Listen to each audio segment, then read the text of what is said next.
Kata orang dulu, jeruk nipis dan kecap bisa mengobati batuk. Mitos atau fakta, larutan perasan jeruk nipis dan kecap manis telah menjadi resep warisan turun-temurun untuk menyembuhkan batuk.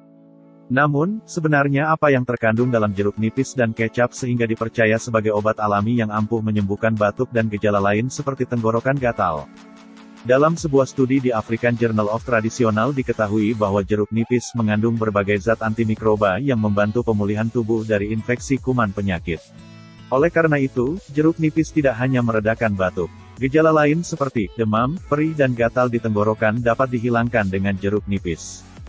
Kandungan antimikroba jeruk nipis juga berfungsi efektif sekalipun dilarutkan ke dalam air.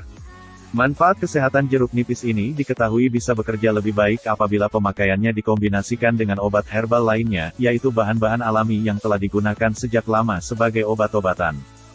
Selama ini, ramuan obat batuk alami yang populer adalah mencampur jeruk nipis dengan kecap manis. Sebenarnya tidak ada manfaat khusus dari kecap untuk batuk. Penggunaan kecap ini hanya bertujuan mengurangi rasa asam dari jeruk nipis. Selain dengan kecap, James Stackelberg MD, Dr. Mayo Medical School merekomendasikan penggunaan jeruk nipis sebagai obat batuk untuk dicampur dengan madu agar lebih efektif meredakan batuk. Beberapa penelitian, salah satunya Asian Pacific Journal of Tropical Biomedicine menyebutkan bahwa madu memiliki kandungan antibakteri yang bisa mempercepat penyembuhan luka. Untuk membuat ramuan herbal obat batuk dari jeruk nipis, selain dengan kecap, Anda bisa mengikuti cara berikut ini. 1. Peras sebagian atau setengah jeruk nipis ukuran besar. 2. Campurkan perasan jeruk nipis ke dalam teh atau air hangat 100 ml. 3. Tuangkan 2 sendok makan madu, lalu aduk hingga larut.